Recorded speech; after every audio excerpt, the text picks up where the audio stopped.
Να συμφωνήσουμε σε κάτι. Κύριε Παπαδόπουλο, μισό λεπτό. Συγγνώμη λίγο, γιατί τι ωραία κουβέντα που έγινε σήμερα, έτσι ήρεμη τόνου. Εθνική ιδεολογία δεν υπάρχει. Και δεν γίνεται να υπάρχει εθνική ιδεολογία. Τα παιδάκια στο σχολείο τι πρέπει να μαθαίνουν? Υπήρξε χορός του Ζαλόγκου ή δεν υπήρξε χορός του Ζαλόγκου? Υπήρξε κρυφό σχολείο ή δεν υπήρξε κρυφό σχολείο?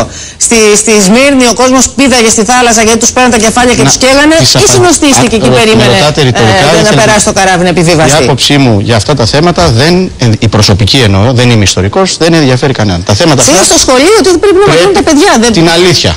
Και την αλήθεια την ξέρουν οι ιστορικοί. Αλλά αυτό δεν μπορεί να γίνεται με Εγώ διαφωνώ κατηγορηματικά με τον κύριο Βαρουτσιώτη στην έννοια της εθνικής ιδεολογίας. Κύριε Παπαδημούλη, στον κύριο Παπαδημούλη, για να το κλείσουμε το θέμα. Είναι μια τεράστια διαφορά της δεξιάς από την αριστερά. Για να είμαστε ξεκάθαροι. Είναι τεράστια διαφορά.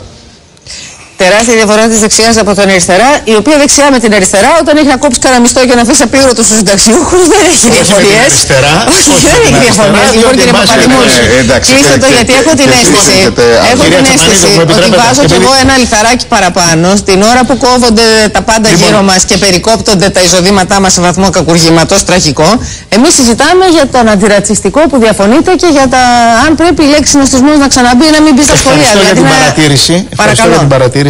Γιατί για τον ΣΥΡΙΖΑ κεντρική προτεραιότητα στην πολιτική μας, πρώτη έγνοια μας, είναι η ανεργία, η μονόπρευλη λιτότητα, η ανέχεια, η φτώχεια, το ότι ξενιτεύονται τα καλύτερα μυαλά της χώρας, 150.000 άνθρωποι σπουδαγμένοι με ικανότητες. Έχουμε αδιέξοδο μπροστά μας ή δεν έχουμε αδιέξοδο, είναι το ερώτημα. Και κυρία Τσαπανίδου και η ιδιωτικοποίηση του νερού. Δεν θέλω να το αφήσω να περάσει έτσι αυτό που είπε ο συντάκτης σας.